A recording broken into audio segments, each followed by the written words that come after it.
നമസ്കാരം, ഞാൻ doctor Kurian Thomas.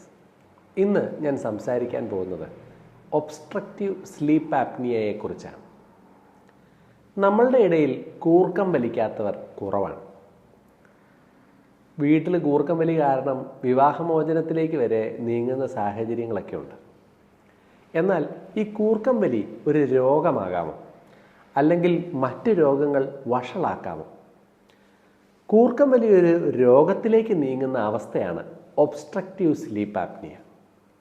രാത്രിയിൽ തുടർച്ചയായി കൂർക്കം വലിക്കുകയും ആ സമയത്ത് ശ്വാസത്തിന് തടസ്സം വന്ന് ഗാഠമായ ഉറക്കത്തിൽ നിന്ന് ഉണരുകയും ആ കാരണത്താൽ രാവിലെ സമയത്തെല്ലാം അതിയായ ക്ഷീണമുണ്ടാവുകയും ചെയ്യുന്ന അവസ്ഥയാണ് ഒബ്സ്ട്രക്റ്റീവ് സ്ലീപ്പ് ആപ്നിയ. എന്താണ് ഇതിൻ്റെ കാരണം? നമ്മൾ രാത്രിയിൽ കിടന്നുറങ്ങുമ്പോൾ നമ്മുടെ കഴുത്തിൻ്റെ അവിടുത്തെ മസിലുകൾ ലൂസാവും. ചിലരിലൊക്കെ നാക്ക് പുറത്തേക്ക് വീഴും, ചിലരിലൊക്കെ നാക്ക് പുറകോട്ടേക്ക് വീഴും.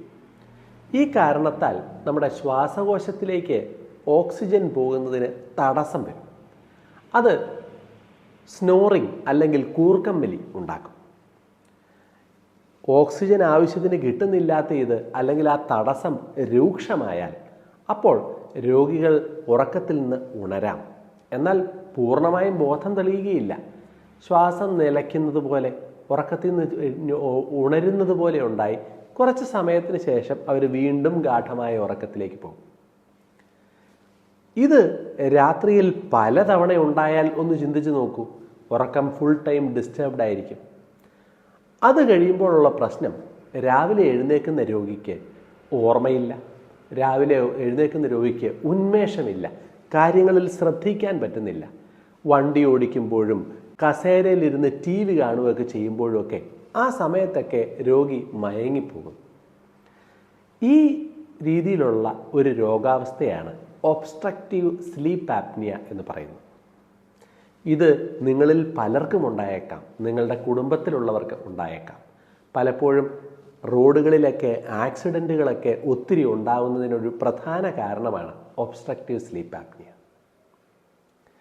ആരിലാണ് ഒബ്സ്ട്രക്റ്റീവ് സ്ലീപ്പ് ആപ്നിയ കൂടുതലായി കാണുന്നത്? തടി കൂടുതലുള്ളവരിൽ. ചില ആൾക്കാരുടെ കഴുത്ത് നീളം കുറവായിരിക്കും. അങ്ങനെയുള്ള ആൾക്കാരിൽ ഒബ്സ്ട്രക്റ്റീവ് സ്ലീപ്പ് ആപ്നിയ കൂടുതലായി ഉണ്ടാകും.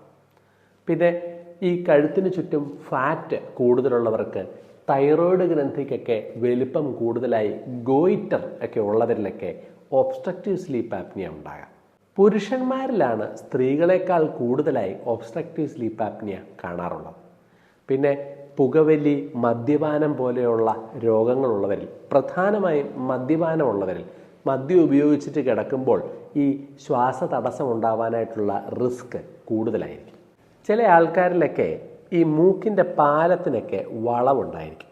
മൂക്കിൻ്റെ പാലത്തിനുള്ള വളവ് സ്ഥിരമായി അലർജി, കഫക്കെട്ട്, ജലദോഷം, തുമ്മൽ കൂടുതലായുള്ളവരിൽ, പിന്നെ ശ്വാസകോശ സംബന്ധമായ അസുഖങ്ങൾ, ആസ്മ പോലെയുള്ള അസുഖങ്ങളുള്ളവരിലൊക്കെ ഒബ്സ്ട്രക്റ്റീവ് സ്ലീപ്പ് ആപ്നിയ കൂടുതലായി വരും. എന്തൊക്കെയാണ് ഒബ്സ്ട്രക്റ്റീവ് സ്ലീപ്പ് ആപ്നിയയുടെ ലക്ഷണങ്ങൾ? ഇവയെ നമുക്ക് രണ്ടായി തിരിക്കാം. ഒന്ന്, രാത്രി ഉറക്കത്തിലുണ്ടാവുന്ന ലക്ഷണങ്ങൾ, രാവിലെ സമയത്തുള്ള പ്രശ്നങ്ങൾ. രാത്രി ഉറക്കത്തിലുണ്ടാകുന്ന പ്രശ്നങ്ങൾ നേരത്തെ പറഞ്ഞതൊക്കെ തന്നെ. ഉച്ചയിൽ കൂർക്കം വലിക്കുക, ഉറക്കം ഇടയ്ക്കിടയ്ക്ക് തടസ്സപ്പെടുക, ഉറക്കത്തിൽ നിന്ന് ശ്വാസം കിട്ടാത്തതുപോലെ അല്ലെങ്കിൽ തൊണ്ടയിൽ എന്തോ കുടുങ്ങിയതുപോലെ രോഗികൾ ഞെട്ടി എണീക്കുക, രാത്രിയിൽ പലതവണ എഴുന്നേറ്റ് മൂത്രം ഒഴിക്കുന്നതിന് വേണ്ടിയായി പോവുക. ഇതൊക്കെ ആയിരിക്കും ഉറക്കത്തിലുണ്ടാകുന്ന പ്രശ്നങ്ങൾ. രാവിലെ സമയത്തുണ്ടാകുന്ന പ്രശ്നങ്ങൾ എന്തൊക്കെ? രാവിലെ ഉറക്കത്തിൽ നിന്ന് എണീക്കുമ്പോൾ ശക്തമായ തലവേദന ഉണ്ടാവുക.